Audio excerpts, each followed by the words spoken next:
ini sama dengan mempersiapkan hari esok yang lebih baik. Itu aja kok, selesai. Dan kita juga tidak tahu besok akan terjadi apa. Apa yakin bapak-bapak besok masih hidup? Enggak kan? Ini anak muda, yakin besok apa yang kamu kerjakan? Tidak ada yang tahu. Wa ma tadri nafsun madza taksibu ghadan wa ma tadri nafsun bi ayyi ardin tamut.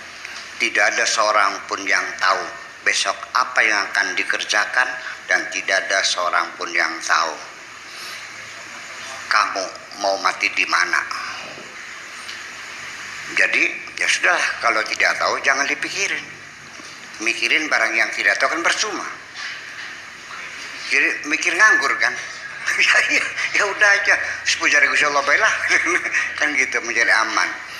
Nah, inilah makanya satu menuju jalan supaya kita bisa menghilangkan rasa takut dan rasa sedih, itu satu adalah ittiba'il huda, mengikuti aturan-aturan Allah Subhanahu wa ta'ala, yaitu menjalani semua syariat yang telah ditetapkan oleh Allah Subhanahu wa ta'ala.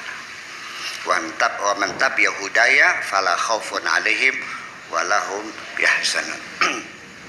Kemudian hakikat takut itu apa sebenarnya? Ibu-ibu, di sini makam yang paling gede makam apa namanya? Kidul. Makam Kidul. Makam yang paling gede makam Kidul. Ibu-ibu ini selesai ngaji di sini jam 12 pulang sendirian lewat makam. Petong jimat, gelap gulita. Merinding boleh? Meremang enggak? Kenapa bulu Roma mau meremang? Takut. Akhirnya kenapa takut? Akhirnya karena enggak berani, akhirnya balik lagi ngejak temen 5 orang. Bawa patromak 3, bawa genjering 2. Ketaplak dibeliin begitu. Nah, dengan ada 5 orang bawa patromak 3, genjering 2, rasa takutnya hilang nggak? Oke. Jadi kenapa kamu takut? Ternyata terjawab ketika ada temannya, takutnya hilang. Berarti takut itu karena merasa sendiri. Paham? Tetapi hilangnya rasa takut dari pikiranmu itu kamuflase sebetulnya, bukan hakiki.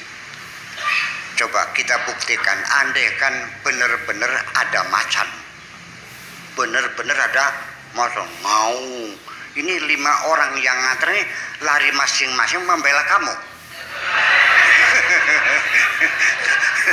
Tuh, pada akhirnya tidak membela kamu kok. Percayalah, pada akhirnya yang menyelamatkan dirimu hanya Allah Subhanahu wa ta'ala. Berarti orang itu tidak ada rasa takut ketika dia tidak merasa sendirian. Dengan manusia rapuh itu hanya kamuflase, manipulasi perasaan saja. Ya, keamanannya bohong karena tidak menjamin keselamatan kita. Nah, makanya rasa takut itu akan hilang ketika kita tidak merasa sendirian. Bukan dengan orang, tapi dengan Allah Subhanahu. Paham? Nah, itulah ujung-ujungnya mah kepada iman kita juga. Apakah kita yakin? Lah, bagaimana kita tidak yakin? Mungkin ini gara-gara salah lagu. Lagunya terserah yang di sana. Jadi dikiranya Tuhan di sana. Sebetulnya terserah yang di sini. Bersama kita ini.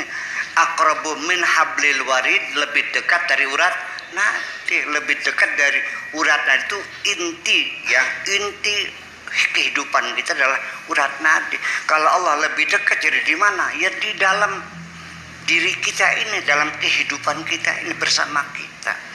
Bahwa kita harus yakin bahwa kemana saja kita selalu bersama Allah. Nah kalau kita sudah yakin Allah bersama kita, maka tidak mungkin kita akan takut menghadapi apapun. Nyongkor Gusti Allah aja. Paham nggak? Nah itulah makanya jangan dikira kita sendirian. Ketika kita sedang berkumpul berempat, bertiga, wa ma min najwa salasatin illa huwa rabi'uhum. Kita tidak bertiga, tapi berempat dengan Allah. Wa ma min arba'atin illa huwa khamisuhum. Wa ma min khamsatin illa huwa sadisuhum, dan seterusnya. Kita sekarang ada orang 200, enggak 201 bersama Allah, kan begitu. Jadi di mana saja ketika engkau ada dalam sumur, kutanya, Tuhanmu di mana? Jawabnya di sini. Kalau kamu di kapal, di mana Tuhanmu? Ya di sini juga. Bukan di sana, Tuhan itu di sini. Artinya selalu bersama kita, itu jelas. Nah itulah. Jadi satu adalah ittiba'ul huda, itu artinya kita menjalani syariat Allah Subhanahu wa ta'ala. Kemudian juga ada ayat lain penjelasan tentang orang-orang yang tidak punya rasa takut dan sedih, yaitu innalladzina amanu walladzina hadu wasabiina wan nasara man amana billahi wal yaumil akhiri wa amila salihah falahum ajruhum 'inda rabbihim la khaufun 'alaihim wa lahum yahzan. Satu, tadi ingat ada namanya ittiba'ul huda, mengikuti aturan yang berlaku. Artinya semua undang-undang, peraturan, semua kita taati semuanya. Yang kedua, ayat itu Al-Baqarah, sesungguhnya orang-orang yang beriman, walladzina hadu, dan orang-orang Yahudi, wasabiin, dan orang-orang Paseban, wa nasara, dan Nasrani, man amana billah, siapapun mereka itu yang beriman kepada Allah, wal yaumil akhir, dan beriman pada hari akhirat, wa amila salihah, dan beramal saleh, fala khaufun alaihim walahum yahzanun. Jadi yang menghilangkan rasa takut dan sedih ini satu, kita berbuat baik kepada sesama. Ya, jadi orang kalau loman dermawan berbeda dengan orang medit. Percaya, orang dermawan tidurnya lelap, nggak pernah takut ada maling kok. Betul nggak? Kalau orang medit bangun jam 3:30 malam, pintu dikunci belum, dikerayang nikah belawang kuncinya, ketok lap lagi. Kenapa? Karena dia takut akan hartanya kehabisan. Dan berbuat kebaikan itu sangat penting sekali untuk memberikan kedamaian dalam hati kita. Nah makanya begini jalan.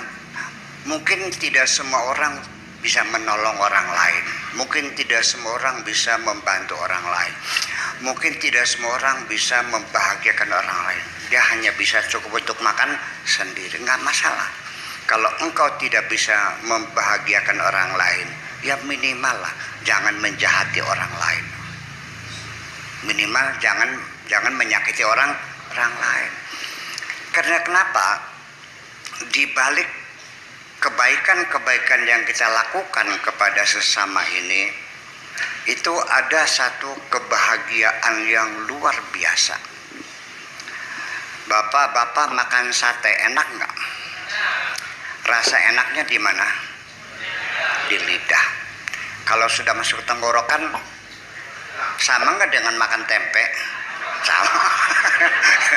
Tempe, rajungan, kepiting, sate, rasanya di lidah. Begitu ditelan dalam perut rasanya sama nggak? Sama.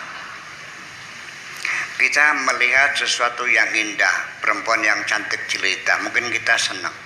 Melihat lukisan yang bagus, kita senang. Kan begitu. Melihat gunung yang menghijau, kita senang. Mata kita, telinga kita mendengarkan lagu-lagu yang enak, lagunya Stevie Wonder, lagunya Mariah Carey, dan sebagainya, enak suaranya, oke. Tetapi ketika kita berbuat baik bisa menolong orang, sekecil apapun, sekalipun kebaikan kita hanya mengantarkan nenek-nenek nyebrang jalan, paham nggak? Ataupun ini masjid mau direhab lagi, orang pada nyumbang 1 juta 2 juta, ada yang nggak punya, ya udah deh saya bantu tenaga hari Jumat ngaduk pasir, paham? Sekecil apapun, jangan lewatkan bisa berbuat baik kepada sesama.